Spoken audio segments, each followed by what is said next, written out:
ব্রহ্মাণ্ড ভ্রমিতে কোন ভাগ্যবান জীব গুরু কৃষ্ণ প্রসাদে পায় ভক্তি লতা বীজ। এই পার্থিব জগৎ সংসারে যার প্রতি গুরুর কৃপা হয়ে যায় কেবল সেই তো হা কৃষ্ণ গোবিন্দ বলে সেই তো কাঁদিতে পারে। কেউ কেউ পূর্বজন্মের স্বীকৃতি নিয়ে জন্ম, তারা শিশুকাল হতেই কৃষ্ণ ভক্ত হয়। আর যারা স্বীকৃতি নিয়ে জন্মায় না তাদের একটু সময় লাগে বাবা। যেমন বাবার যদি সম্পত্তি না থাকে সন্তান সম্পত্তির মালিক হয় না, বাবারও সম্পত্তি নাই ছেলেরও নাই। বাবার যদি অনেক থাকে বাবা মরে গেলে উত্তরসূরি হিসেবে তার সন্তান মালিক হয়। এই পার্থিব জগতে কেউ মাতৃগর্ভ থেকে কৃষ্ণ ভক্তি নিয়ে আসে, যেমন ধ্রুব মহারাজ, প্রহ্লাদ, মীরাবাই শিশুকাল হতেই কৃষ্ণ ভক্ত ছিলেন, কারণ মায়ের সাধনা ছিল। তাই কৃষ্ণ ভক্ত মায়ের গর্ভের সন্তান কৃষ্ণ ভক্ত হয়ে এসেছিল। হরি বলে কৃষ্ণ বলে প্রাণ কাঁদে, কারো শিশুকালে কাঁদে, কারো কিশোরী কালে কাঁদে, আবার কেউ বার্ধক্য কালে কাঁদে। শিশুকাল হতেই যারা হরি হরি বলে কাঁদে, কৃষ্ণ কৃষ্ণ বলে কাঁদে, নিশ্চয়ই তারা পূর্বজন্মের স্বীকৃতি নিয়ে ধরাতে আসে। গুরুর কৃপায় যদি কৃষ্ণের কৃপা কেউ লাভ করতে পারে, শাস্ত্রে বললেন সে দিব্যলোক প্রাপ্ত হয়ে যায়। পরমাত্মার সঙ্গে জীবাত্মার মিলনের নামই হচ্ছে বাবা রাস। যে পালাটি নিয়ে দাঁড়িয়েছি, পালাটির নাম হচ্ছে রাসলীলা, সর্বপালার মুকুট। ভগবান যত পালা করেছেন, যত লীলা করেছেন, সর্বশ্রেষ্ঠ পালা হচ্ছে রাসপালা। বৈষ্ণবের মধ্যে আকার দিলে হয় রাত, তারপর দন্ত সয় হলো, এই হলো রাস। মাঝখান থেকে আকারটা কেটে দিলে হয় রস। রস ছাড়া কোনো কিছুই ভালো লাগে না। যেখানে রস আছে, একজন মানুষ যদি কথা বলে সেই কথার মধ্যে যদি রস না থাকে তার কথাও শুনতে মন চায় না। তো রসটা বাবা আস্বাদন করা বড় কঠিন। দুধেতে নবনী আছে, মন্থন করো যে মুখ্য অর্থ ঢাকা আছে গৌণ অর্থ দিয়ে। দুধেতে ছানা মাখন নবনী থাকে, যে মন্থন করতে জানে সে আস্বাদন করতে পারে, যে মন্থন করতে জানে না সে কোনোদিন আস্বাদন করতে পারে না। এক মন দুধের ভিতরে যদি আমি হাত ঢুকাইয়ে দিয়ে একটু ননি আনতে চাই, তাহলে কিন্তু আমার হাতে কোনো ননি আসবে না, কোনো ছানা আসবে না। এটা মন্থন করার কায়দা যারা জানে সেই ছানা মাখন তৈরি করতে পারে। তো বাবা সারা জীবন রসগোল্লার মধ্যে কিন্তু চামিচ ডুবানো থাকে, কিন্তু চামিচ বোঝে না রসগোল্লার স্বাদ। রসগোল্লা যে একবার খেয়ে দেখেছেন তিনিই বোঝেন রসগোল্লার কেমন স্বাদ। সর্বপালার মুকুট, শ্রেষ্ঠ পালা রাসপালা। অন্য পালা থেকে এই পালার পার্থক্যটা কি? লীলা এমন কি ঘটেছে যার জন্য পালাটা সৃষ্ট হলো? ভগবান তো লীলা করলেন অনেক, যত লীলা করেছেন জীবের শিক্ষার জন্য, জীব শিক্ষার জন্য যত লীলা করলেন ভগবান, কিন্তু শ্রেষ্ঠ পালা রাসপালা। প্রত্যেক পালায় আমরা যারা কীর্তন গান করি দেখা যায় যে মাঝে মধ্যেই রাধা কৃষ্ণ প্রীতি প্রেমানন্দে হরি হরি বলো, হরি বল। মানে রাধা কৃষ্ণ সম্পর্কটা কিন্তু ভক্ত ভগবানের সম্পর্ক, পুরুষ এবং প্রকৃতির সম্পর্ক, জ্ঞান এবং ভক্তির খেলা। একজনকে বাদ দিলে কিন্তু আরেকজন থাকে না বাবা। যেখানে ভক্ত থাকে সেখানে ভগবান থাকে। নারদ কৃষ্ণকে যখন বলেছিলেন তোমার বাসস্থান কোথায়, তদুত্তরে কৃষ্ণ বলেছিলেন নাহং তিষ্ঠামি বৈকুণ্ঠে যোগী নাম হৃদয় নস মদ ভক্তা যত্র গায়ন্তে তত্র তিষ্ঠামি নারদ। হে নারদ, আমি বৈকুণ্ঠে থাকি না, আমি যোগী হৃদয়েও বাস করি না। যেখানে আমার অন্তরঙ্গ ভক্তগণ সদা আমার নাম সংকীর্তন করে আমি সেই ভক্তের মাঝে অবস্থান করি।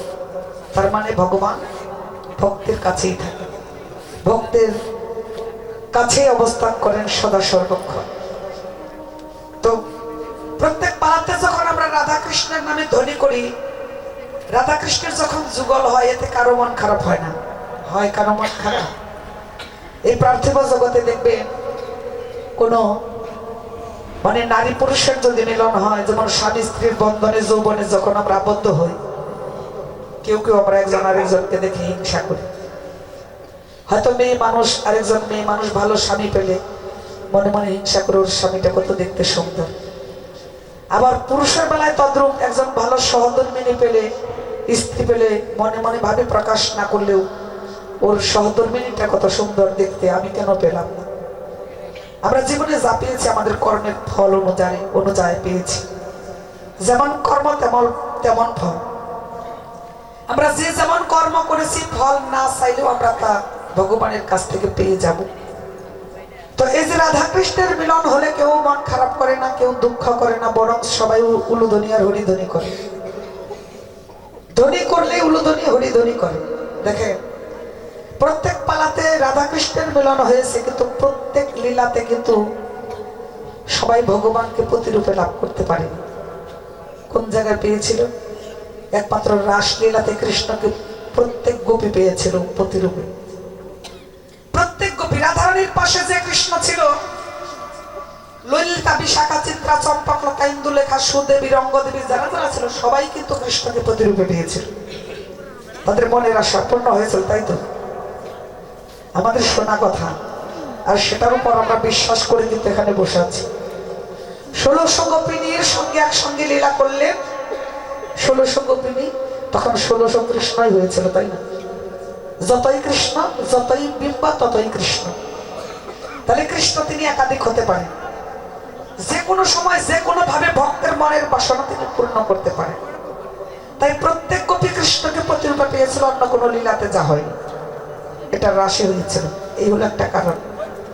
আরেকটা কারণ হচ্ছে ভাগবতের 90টা অধ্যায়ে কোনো জায়গায় কিন্তু রাধা নামের উল্লেখ নাই। রাধা নামের এত মহিমা, রাধার কিন্তু এত মহিমা। আমরা যখন মানে যুগল নামটা বলি, আগে বলি রাধা, তারপরে বলি কৃষ্ণ। কৃষ্ণ রাধা কিন্তু কেউ বলি না। বলি কি? রাধা নামটা আগে বলি কেন? বলি রাধা কৃষ্ণ। ভগবান শ্রীকৃষ্ণ নিজে স্বীকার করেছেন, রাধা আমার প্রেমের গুরু। তাহলে গুরু আগে থাকে না? রাধা আমার প্রেমের গুরু, আমি হইলাম ভক্তের বাঞ্ছা কল্পতরু। এজন্য প্রেমের গুরু রাধারানীর নামটা আগে। লাতে লাদিনী শক্তি শ্রীমতী রাধারানী কৃষ্ণের হল্লাদিনী শক্তি বিহনে কৃষ্ণ অচল। যার শক্তি নাই, যার ভক্তি নাই, তার কোনো দাম আছে? শক্তিহীন ভক্তিহীন মানুষের কোনো দাম থাকে না। তাই কৃষ্ণ, রাধারানী হলেন কৃষ্ণের হল্লাদিনী শক্তি বিহনে কৃষ্ণ অচল। তাই রাধার নামটাকে পরে কৃষ্ণ, অর্থাৎ রাধারানী ভক্ত, কৃষ্ণ ভগবান। রাধারানী আছে ভক্তি, ভগবানের আছে জ্ঞান। তাহলে একজন আরেকজনকে কিন্তু ছাড়া নাই, একেবারে ওতপ্রোতভাবে জড়িত। ভাগবতের 90টা অধ্যায়ে কোন জায়গায় রাধা নামের উল্লেখ নাই। শুধু একটা শ্লোকে এক জায়গায় লিখেছেন, অনয়া আরাধিত নন। এই শব্দের এখান থেকে বৈষ্ণব কবি ধরে নিয়েছেন, অনয়া আরাধিত ননন মানে এই রাধারানীর দ্বারা কৃষ্ণ আরাধিত। যাকে ব্রহ্ম পায়নি, ব্রহ্মজ্ঞানে যোগী পায়নি, যাকে যোগ সাধন করে কত মনি ঋষি যোগী তারা আবার ভগবানকে পাবার জন্য কত বনে জঙ্গলে বসে সাধনা করেছেন। আর সেই ভগবানকে রাধারানী তার প্রেম ভক্তির প্রেম ডোরে বেঁধে ফেলেছিলেন। রাধা প্রেমটা হলো পৃথিবীতে শ্রেষ্ঠ প্রেম প্রমাণ করার জন্য রাস মঞ্চ থেকে রাধারানীকে কৃষ্ণ অন্তর্ধান করেছিলেন। একটা পদে লিখেছেন, রাস বিহারে মগ্ন শ্যাম নটবর রসবতী রাধা বামে মন্ডল শরীরাই কর ধরি চললোহি আনবনধান। সকল গোপীদের মাঝখান থেকে রাধারানীকে নিয়ে কৃষ্ণ অন্যত্র চলে গিয়েছিলেন কোন একটা সময়। তার মানে রাধা প্রেমটা শ্রেষ্ঠ প্রেম। সবাই কৃষ্ণকে প্রতিরূপে পেল, কিন্তু রাধারানীর পাওয়াটার সকলের পাওয়াটার মধ্যে পার্থক্য ছিল, তাই না বাবা? বৃন্দাবনে যাবেন, সবাই বলবেন রাধে রাধে, কিন্তু ভাগবতে মাত্র একটু জায়গায় উল্লেখ করেছে। কিন্তু এই সামান্য একটা কথার মধ্যে বিশাল একটা অর্থ লুকায় আছে, যে কৃষ্ণ রাধারানীর দ্বারা আরাধিত। এই জন্যই ভগবান বলেছেন, আমা হতে নাম বড়, নাম হতে আমার ভক্ত বড়, ভক্ত হতে ভক্তে চরণের ধুলি বড়। এই যে একটা কারণ। আরেকটা কারণ হচ্ছে বাবা, ভগবান যত লীলা করেছেন প্রত্যেক লীলায় প্রত্যেক পালাতে জীব শিক্ষার জন্য যা কিছু করেছেন, ন্যায়ের পক্ষে তিনি থেকেছেন, অন্যায়ের বিরুদ্ধে তিনি থেকেছেন। রাম রাবণের যুদ্ধ হয়েছে, তারপর মহাভারতের কুরুক্ষেত্রের যুদ্ধ হয়েছে। কৃষ্ণ যে পক্ষে থাকলো সে পক্ষের জয় হলো, তাই তো? রাখে কৃষ্ণ মারে কে, মারে কৃষ্ণ রাখে কে, যথা ধর্ম তথা জয়, অধর্মের হবে ক্ষয়। যে পক্ষে কৃষ্ণ রয় সে পক্ষের অপমৃত্যু না হয়। তাহলে কৃষ্ণ যে পক্ষে থাকে ওই পক্ষের অপমৃত্যু হয় না, অপমৃত্যু হয় না, কৃষ্ণকে পক্ষে রাখতে পারে। হরে কৃষ্ণ, রাধে রাধে। তো কৃষ্ণ যে পক্ষে থাকলো সেই পক্ষ জিতে গেল, কিন্তু এমন কোন একটা জায়গা সেখানে কৃষ্ণ হারলো, সেই জায়গাটা হলো রাসলীলাতে, সেটা স্বীকার করেছে। ভগবান কিন্তু কথা দিয়েছিলেন। ভগবান কি কথা দিয়েছিলেন? আমার ভক্তের ভগবান কথা দিয়েছেন, যে যথা মাং প্রপদ্যন্তে তংস্তথৈব ভজম্যহং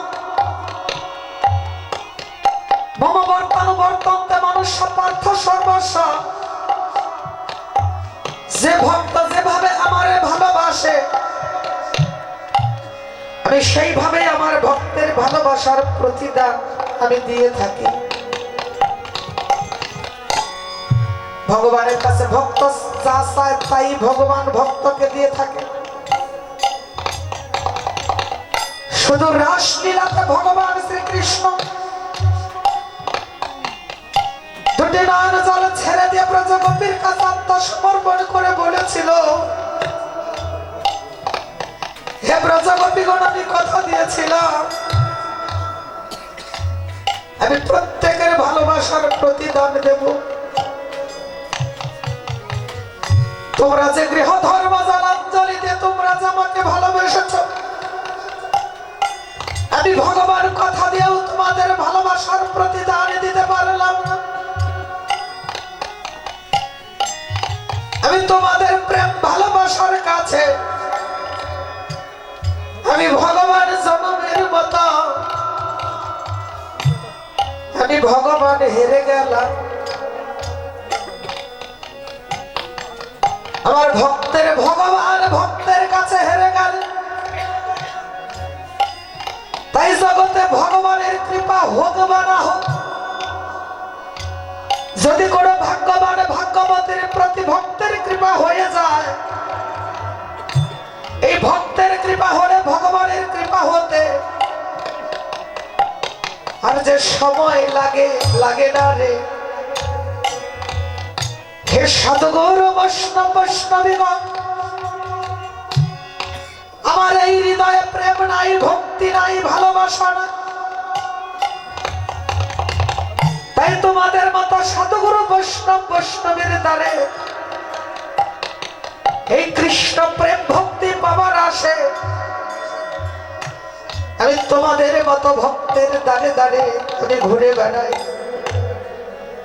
আমি ভক্ত ধোলায় আজ দিয়ে গো আমি দিয়ে গরি,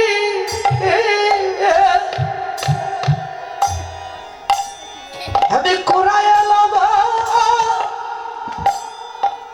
এই না পারে, আমি পারে রে করে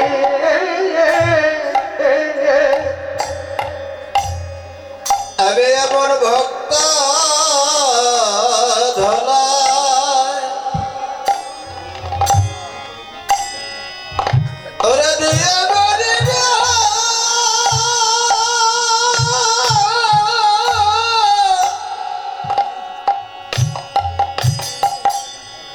বলি রে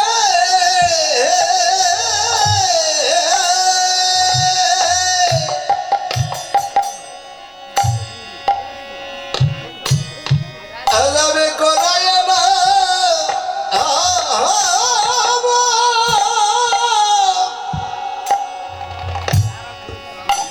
ভব পারে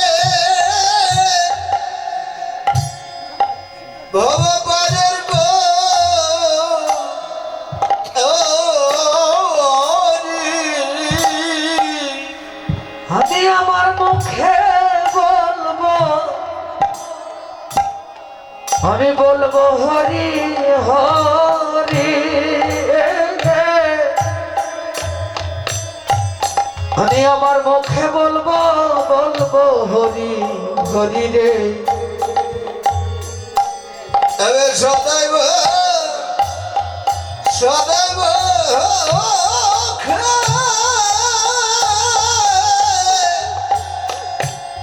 আমি বলবো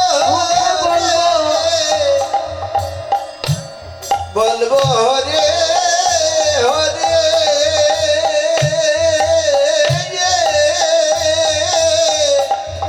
আমি মুখে বলবো সদাই মুখে বলবো বলবো হরে হরি রে।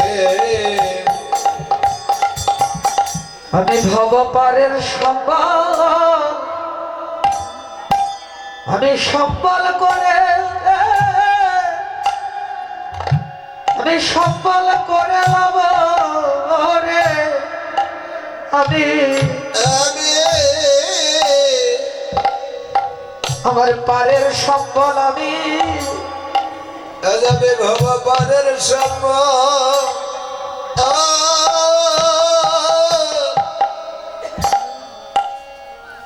করে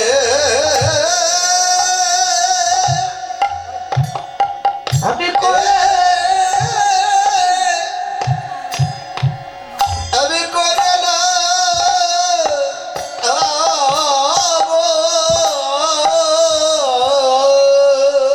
ভক্তের শরণ ধুলি আমার, শরণ ধুলি আমার, আমার এই অঙ্গে মেখে আমি পারের সম্বল সম্বল করে লাভ রে। ভক্তের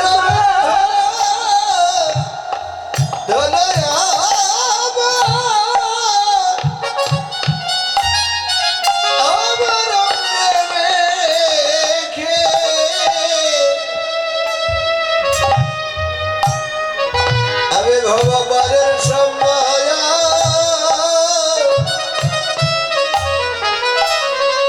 আমি করে না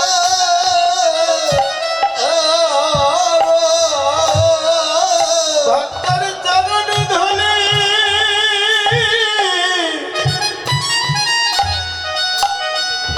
ভক্তের চরণ ধুলি আমার অঙ্গে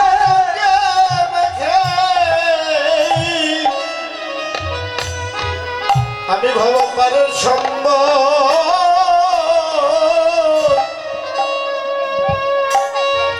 আমি করে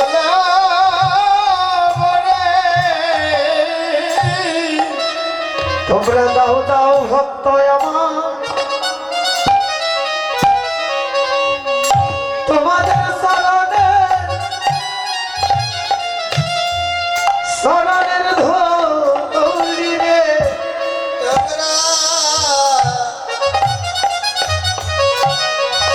তোমরা দাও দাও এবার তোমরা দাও দাও ভক্ত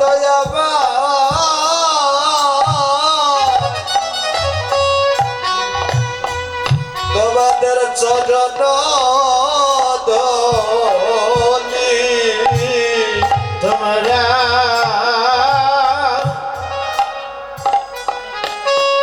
তোমরা দাদা ভক্ত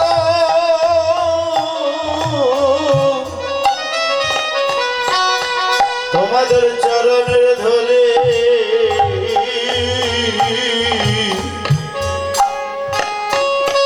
শরণ ধলি পারে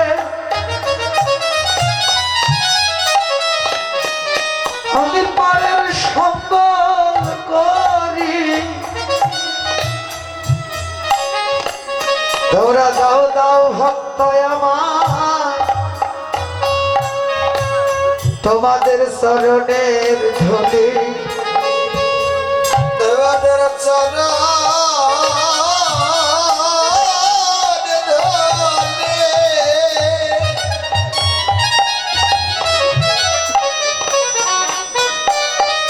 আমি পারের সম্মান করি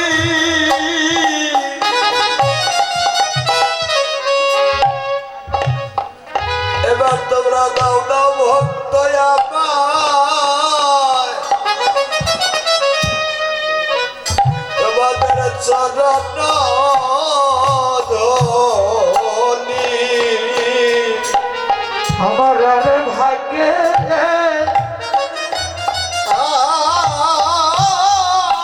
আর ভাগ্যে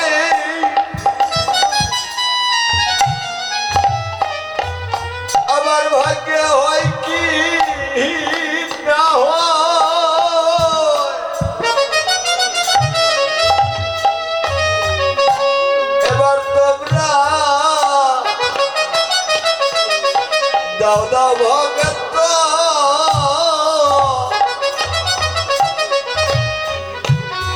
তোমাদের চরণ ধনি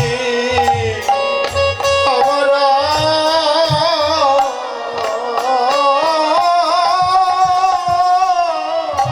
ভাগ্যে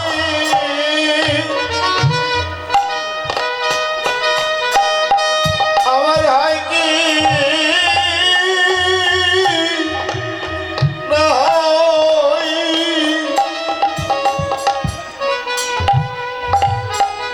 তোমরা দাদা ভগত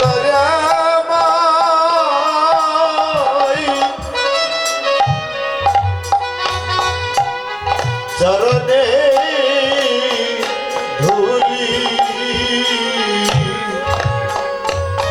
এ ধুলি আমার ভাগ্যে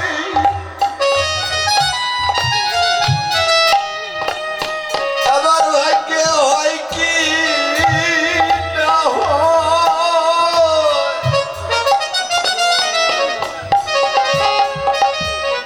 এবার তোমরা দাও দাও ভক্ত আমায়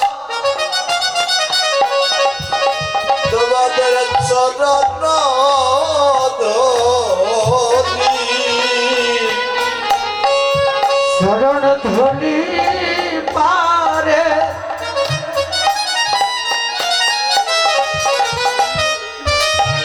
আমি পরের সম্বল করি রে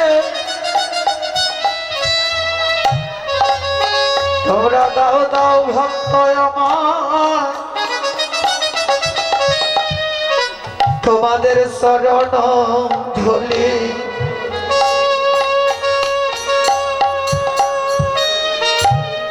আমার আমার ধুলি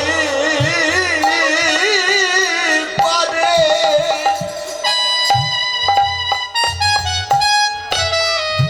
আমি পারের সম্মান করি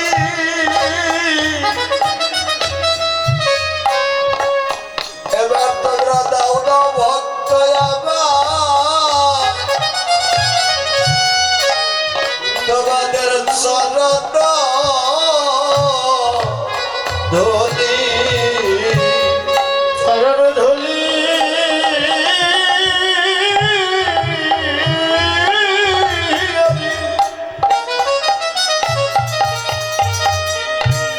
বাবা পারের সম্মান করি তোমরা দাদা ভগত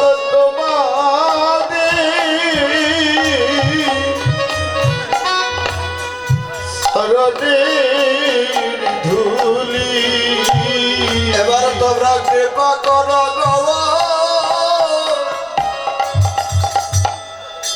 গৌর ভক্ত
হলো বন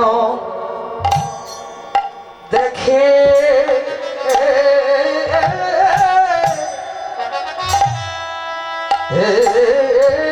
গোরা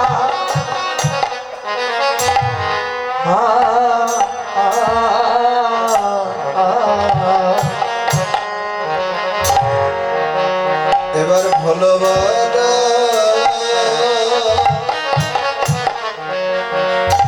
দেখে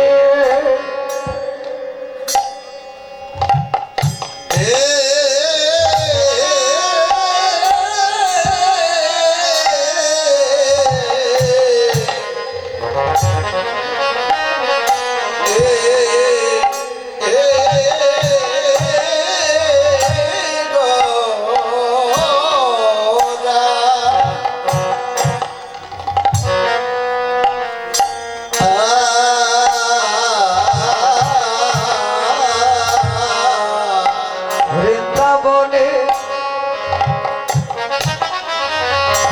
রসা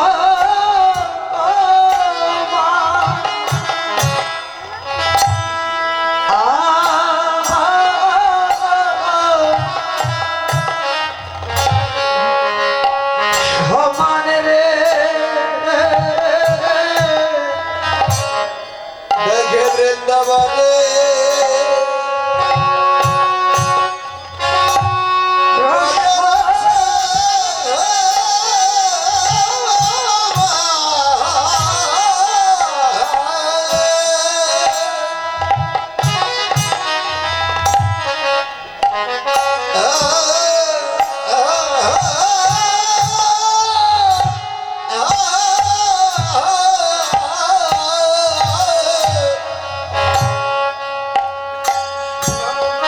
সমান রে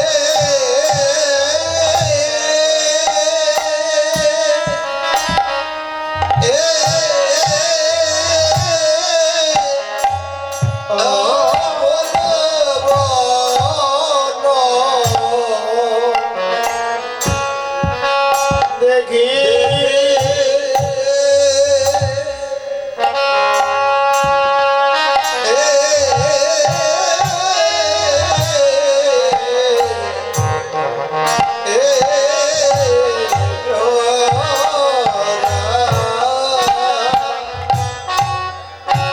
এই সেই বৃন্দাবন বলে এই সেই বৃন্দাবন এই সেই বৃন্দাবন এই সে বৃন্দাবন এই সেই কুসুম কানন এই সেই বৃন্দাবন এই সেই কুসুম কানন এই সেই বৃন্দাবন সাধুগুরুর আগমন এই সেই বৃন্দাবন সাধুগুরুর আগমন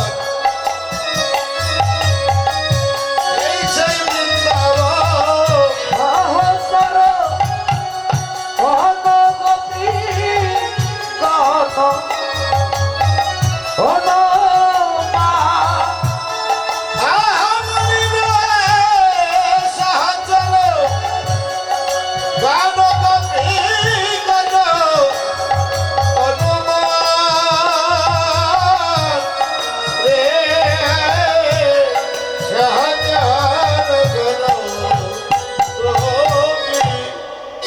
শ্রীধাম নবদ্বীপে যারা যারা এলো দর্শন করে বৈষ্ণব কবি বললেন এই সেই বৃন্দাবন এই সেই কুসুম কানন অনুমান নয় কোন জীবের ঘট নয় খালি কোনো ঘটে বিকশিত কোনো ঘটে কলি ফুল বাগানেও ফুটে জলেও ফুটে স্থলেও ফুটে বৈষ্ণব কবি বললেন জীবের ঘটেও ফুটে একটা গানে বলেছেন লোকে বলে বয়স বাড়ে আমি বলি কম আসলেই তো কম যেদিন আমরা প্রত্যেকেই যেদিন এসেছি সেদিন থেকে আমাদের একটা করে দিন কিন্তু কমে যাচ্ছে হিসাবের খাতা থেকে আমাদের বয়স বাড়ছে না আমাদের সময় কমে যাচ্ছে তাই বললেন করতাল করতাল মায়ার ঘুমে ঘুমায়ে থেকো না বাসুদেব ঘোষে তাহে করায় বিলাস না ষোড়শ গোড়া চাদক করিলেন প্রকাশ শ্রীধাম নবদ্বীপে প্রকাশ পেল যার যার গুরুর কৃপা সেরে ধারণ করে চলো দেখি মধুরী বৃন্দাবনে প্রবেশ করা যায় কিনা ঘুমের সময় তো তাই না, একটু নাড়াচাড়া দিলে অবশ্য তোমরা তোমাদের পরিবেশ খুব ভালো, মাঝখানে একজন ঘুমাইছে, দুই একজন তো ঘুমাবে। মদন মদন ঘুমের এক নাম হচ্ছে মদন, আরেক নাম হচ্ছে কাল, তাই না? থাক,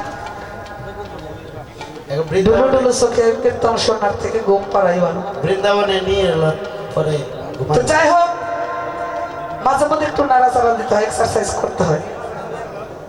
অকর্মণ মস্তিষ্ক কুশয়তানের কারখানা। রাধে রাধে, বুঝতে পেরেছেন?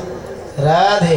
যে যত কাজ করে সে তত সুস্থ সুন্দর জীবন যাপন করে, যার যত সুখ থাকুক না কেন অলর জীবন যাপন করবে। হরি বল, একবারে গাড়ির চাক্কা যেমন ঘরে বসে থাকবে পাঞ্চার হবে, হরি বল। তাই না? লোহার গাড়ি দেখবেন ঘরে বসাই রাখবেন, এমনি এমনি চলা ছাড়াই চাক্কা পাঞ্চার হয়ে বসে আছে। এই যে দেহটা কিন্তু ঠিক তেমনি, বসাই রাখবেন, রেস্টে রাখবেন, চাক্কা পাঞ্চার হয়ে যাবে। কোন জায়গায় পাঞ্চার হবে আপনি নিজেও বুঝতে পারবেন না। এই জন্য বিশেষ করে হরি নামে একটু নাচা গাওয়ার দরকার আছে, তাই না? বিজ্ঞান রিসার্চ করে বলেছেন খাবারের এক নাম হচ্ছে খানা, কিছু খাবি কিছু খাবি না, মানে বেশি খাবি না।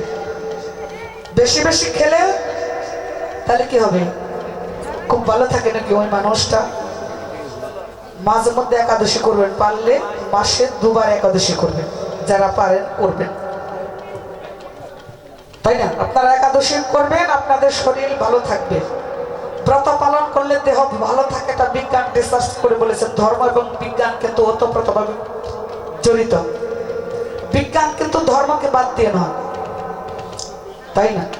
এই জন্য বাবা আপনারা চেষ্টা করবেন একাদশী ব্রত পালন করার জন্য। মানুষ ক্রমাগতভাবে যদি বেশি বেশি খেতেই থাকে, এক সময় পাকস্থলী কোনো কাজ করবেন। আর যদি মাঝে মধ্যে ব্রত পালন করেন, দেখবেন আপনার শরীরটা চাঙ্গা থাকবে, ভালো থাকবে। প্রথম প্রথম একটু খারাপ লাগতে পারে, কারণ বেশি বেশি খাওয়ার অভ্যাস তো, তাহলে প্রথম দিকে একটু খারাপ লাগবে, কিন্তু আস্তে আস্তে বেশ কিছুদিন করার পর আস্তে আস্তে যখন আপনার শরীরের সাথে অ্যাডজাস্ট হয়ে যাবে, তখন আর কোনো খারাপ লাগবে না। থাকবে তো মনে? তাহলে আমরা এখন একটু এক্সারসাইজ করি। কি করব? সবাই দুটি বাহু তোলে, রাধারানীর শ্রীপাদ পদ্মে আত্মসমর্পণ করে চলো। ভগবান শ্রীকৃষ্ণ রাস করেছিলেন শারদীয় পূর্ণিমা রজনীতে। ব্রজ গোপী ছিল 3 প্রকারের, সাধন সিদ্ধা, কৃপা সিদ্ধা, নিত্য সিদ্ধা। আর জগমায়া ভগবতী দেবী তিনি হলেন লীলার গুরু। গুরু ছাড়া তো মিলন ঘটে না বাবা। যখন আমরা বিবাহ বন্ধনে আবদ্ধ হয়েছি, গুরু 3 প্রকারের হয়। যৌবনে পদার্পণ করে যখন আমরা বিবাহ বন্ধনে আবদ্ধ হয়েছিলাম, তখন এক ঘটক ছিল। যখন গুরুর আশ্রয় করেছি, তখন ভক্তের সঙ্গে ভগবানের মিলন ঘটানোর জন্য আরেকজন গুরুর চরণ আশ্রয় করেছি আমরা। আর রাধাকৃষ্ণ, এই হলো গুরু। রাধাকৃষ্ণের মিলন ঘটায় তিনি হলেন যোগমায়া ভগবতী দেবী আরেক গুরু। অঘটন ঘটন পটি অসি যোগমায়া ভগবতী দেবী। সাধন সিদ্ধা, কৃপা সিদ্ধা, নিত্য সিদ্ধা 3 প্রকারের গোপীদের মাঝে সাধন সিদ্ধা গোপীগণ গুরুর চরণ আশ্রয় করে বলেছিলেন, গুরুদেব আমরা কৃষ্ণকে প্রতিরূপে পেতে চাই, আমাদের মনের আশা কি পূর্ণ হবে? তখন গুরুদেব বলেছিলেন, তোমরা একটা কাজ করো, তোমাদের দেখে মনে হচ্ছে তোমাদের কারোর সঙ্গে ঝগড়া হয়েছে, তোমাদের বসন এলোমেলো দেখছি, কেশের বেনি কেউ রচনা করতে পারোনি, কেউ খোপা বাঁধবার সময় পাওনি। হেরি ওই সান রজনী ঘর তেজে তরণী পতির কর, ঘর রজনীতে পতির কর পরিত্যাগ করে এসেছেন। কই সাউলি কানোর ধর্ণ হত কাহিনী। এখন সত্য কথা তোমরা খুলে বলো, আমার কাছে কোনো ভয় নাই, খুলে বলে ফেল। কিচ্ছু বলছে না, বলার মতো তো কোনো ভাষাই নেই। কেউ যদি নিমন্ত্রণ করে কাছে আনে, আবার যদি বলে এসেছ কার কথায়, চলে যাও, তো বিষয়টা এরকম না। কেন এসেছ, কি জন্য এসেছ, সবাই কেমন আছে, অনেক প্রশ্ন যখন করছে, গোপীগণ মাথা নত করে দাঁড়িয়ে আছে। গোবিন্দ ডেকে বললেন, তোমাদের দেখে আমার যা সন্দেহ হচ্ছে তাই বলছি। ওরে গলিত ললিত কবরী বৃত্ত আহে ধাবত যুবতী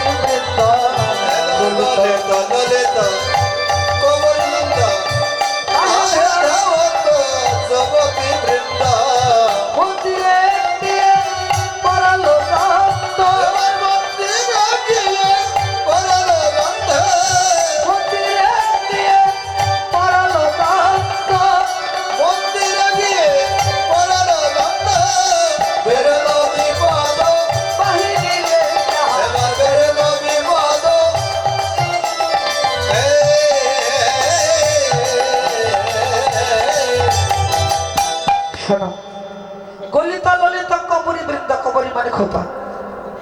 তা তোমরা অনেকে খোপাই বাঁধো, কেশ এলোমেলো করে অগ্নি এসেছে। তাহলে কাহে ধাও তো যুবতী বৃন্দ, এমন করে কেউ আসে নাকি? যুবতীরা যেমন অনুরাগে ধেয়ে চলে আসে, তোমরা তেমনি করে এসেছে। তো যাই হোক, আমার একটা কথা মনে হচ্ছে। গোবিন্দ ডেকে বললেন, তোমাদের আসার কারণ আমি বলি। শরদ চাঁদনী রাতে হেরত সম্ভ্রমর ভাতে বুঝে আউলি শাহিনী।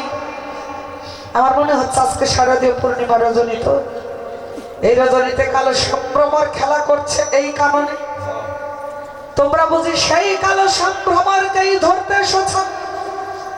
তোমরা কি কখনো ভেবে দেখেছ এই কারণে যদি কেউ কালো সম্ভ্রমরকে ধরতে আসে, সে তো কোনোদিন আর ফিরে যেতে পারে না? বলার কিচ্ছু নাই, মাথা নত করে দাঁড়িয়েছে। যতই চুপচাপ আছে ততই একা একাই গোবিন্দ বলেই যাচ্ছে। বুঝতে পেরেছি, তোমরা কিচ্ছু বলবে না, বলার দরকার না। তোমরা কথা বলবে না, বোবার মতো দাঁড়িয়ে থাকো। তাহলে আমি শেষবার তোমাদের একটা কথা বলি। তোমাদেরকে ডেকে বলছি, বোঝায় বলছি, ভালো করে বলছি, কথা বলছো না। একবার কও, হে গোপী কিসে লাগে বহন বনে এলে?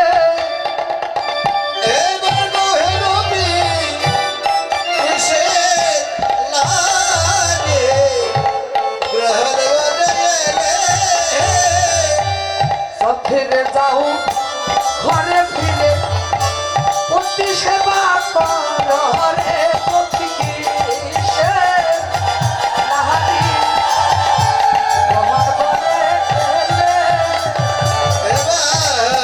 ফিরে যাও ঘরে, ফিরে পতির সেবা করো হে নবী।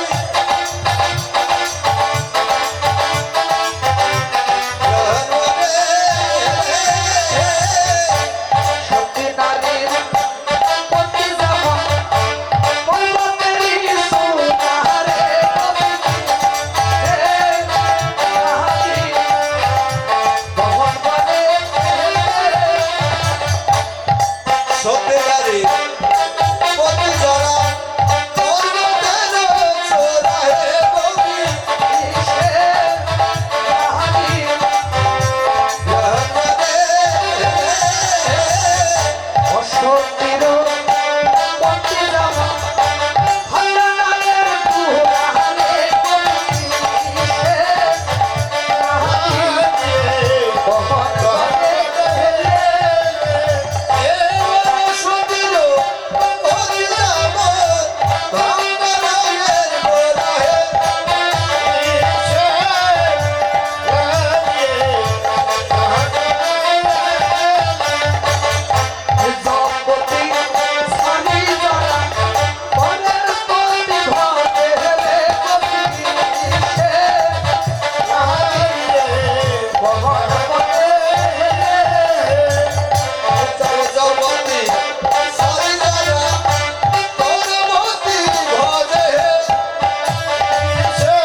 সতী নারীর পতি সেবা ধর্ম। এবার শেষ কথা বলে দিলাম, চলে যাও। পতি ছাড়া সতীর গুণবতী না। সব গোপী কি আর একরকম থাকে নাকি? সবার মনে একরকম থাকে, সব মানুষ একরকম থাকে না, হাতের পাঁচটা আঙ্গুল একরকম হয় না। তো কোনো কোনো গোপে দাঁড়িয়ে দাঁড়িয়ে নয়ন জল ফেলছে। দর্শনে বৈষ্ণব কবি লিখলেন, ওরে ওই সানা ওরে মহল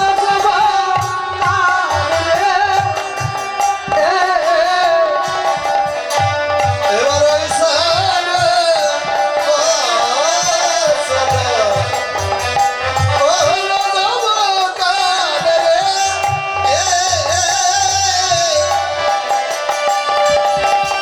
ওরে ব্রজের রমণী বনে সাজালো না রে, ওরে ব্রজের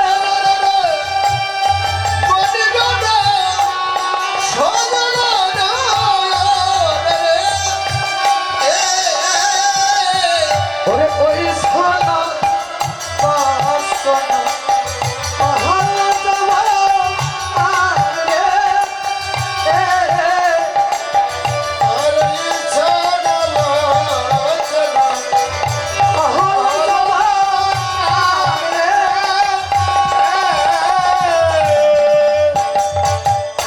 ব্রজের রমণীদের নয়ন জল, বুক ফাটে মুখ ফুটে কথা বলতে পারে। কখনো কখনো নারীর দশা এমন হয়, সব কথা বলা যায় না, তাই না? বুক ফুটে মুখ ফাটে না, কথা বলতে পারে না, নয়নে জল।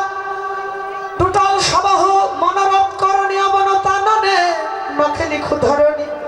মনের দুঃখে বাম পায়ের আঙ্গুল দিয়ে মাটিতে দাগ দিচ্ছে, মাটিতে দাগ দিয়ে বলছে ধরণীকে, ওগো ধরণী তুমি তুমি দিভা খাও গো, ওগো ধরণী তুমি দিভা খাও গো।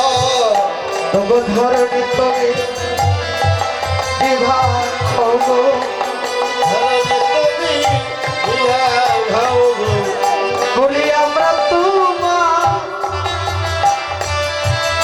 তোমার পক্ষে যাব, ওগো ধরণী তুমি দিভা খাও গো। বলি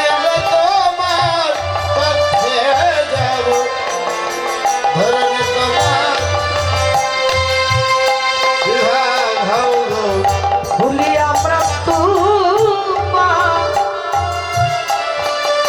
তোমার পক্ষে যাব,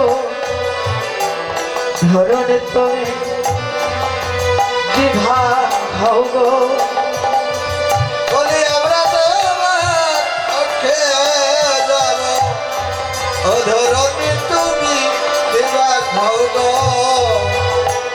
ওগো ধরণী তুমি দিভা হয়ে যাও, এই কৃষ্ণ উপেক্ষিত দেহ নিয়ে আমরা আর কোনোদিন ফিরে যেতে চাই না। ধরণী তুমি তোমার পক্ষে জায়গা দাও, কৃষ্ণ উপেক্ষিত দেহ নিয়ে আমরা তোমার বুকে লুকিয়ে থাকি। আমার গোবিন্দের যদি কৃপা না হয়, এই ধরণী কোনোদিন বিভাগ হবে না, ধরণীর বুকে কোনোদিন লুকায় থাকতে পারবো না। তাই যখন মনে করে গোপীগৌড় বলছে, ধরণী যখন দীপক হলো না, কোন কোন গোপী তখন রেগে গিয়ে বললেন, গোবিন্দ তুমি একটা লম্পট, তুমি একটা কপট, তুমি কপটের শিরোমণি,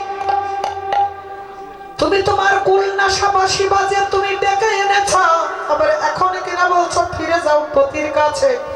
আরে শোনো শোনো শোকপট শ্যামর চন্দ, শোনো শোনো শোকপট শ্যামর চন্দ, শোনো শোনো শোকপট শ্যামর চন্দ, শোনো শোনো শোকপট শ্যামর চন্দ, বসে কহ সে কহ কি হয় অনুবদ্ধ,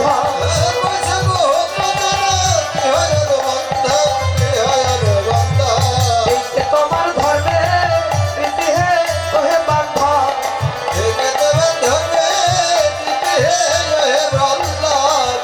তোমার ধর্মে প্রীতি হে ওহে বান্ধা,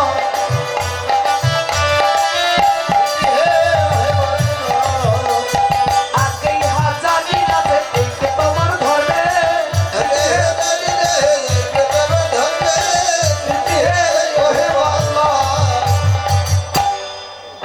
জন্মে দিতে এমন হবে আগে জানা ছিল না। জানা থাকলে তোমার কাছে আসা হতো।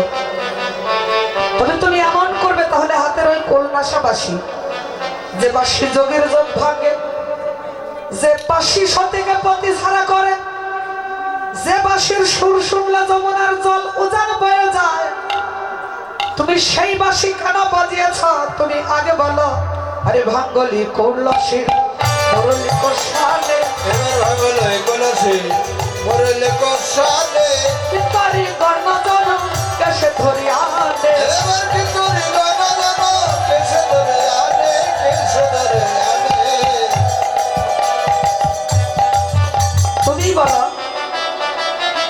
তোমার হাতের কোন নাশাবাসী তুমি কেন হাতে নিয়ে তুমি বাজালে?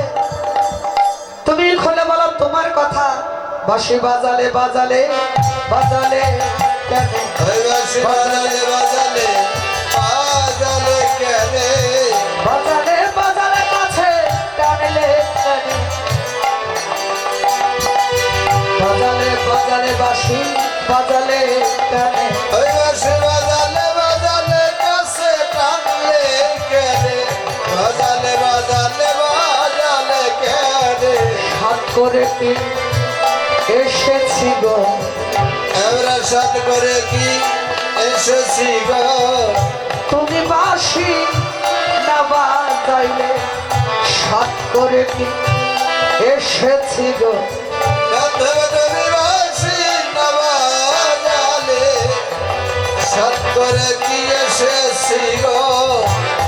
তোমার কোলে নাশা বাঁশি না বাজালে আসিনি। এবার শেষ কথা তুমি শুনে রাখো হে গোবিন্দ। আরে অবকহ কপটে ধর্মযুক্ত হব, আমাকে হকমতে ধর্মযোগ লব, অবকহ কপটে ধর্মযুক্ত হব। আমাকে হকমতে ধর্মযোগ লব। ধার্মিক হইয়া তুমি কুমারী নিশোল, ধার্মিক হয়ে তুমি তোমারই নেশা, তোমারই নেশা। ধার্মিক হলে পাবে পাবে হে কহে বলল। ধার্মিক হলে কবে কবে রহে বাংলা, কালকে বছর চুরি করবে ধার্মিক হলে কবে চুরি করে ধার্মিক হলে কবে। কবে হে কহে বলল।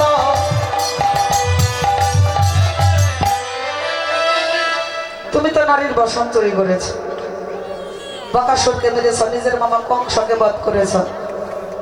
তোমার সব আসল ঘটনা যদি বলে দেই তাহলে তোমাকে কেউ আর ধার্মিক বলবে কি?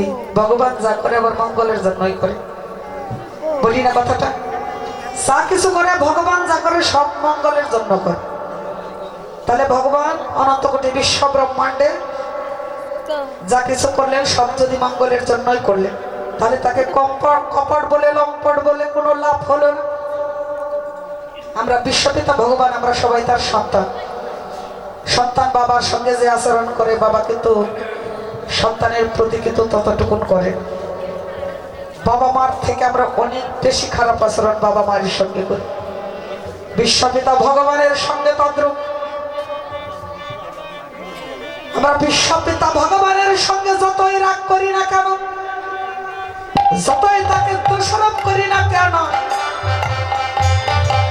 তার চরণ ছাড়া গতি নাই। আমরা সবাই দাস, তিনি প্রভু। তাই গোপীগণ বললে ওরে তো হেস সপিত দেহ, ও তোমার রস আমরা পাবো। ও তোমার রস আমরা পাবো রে।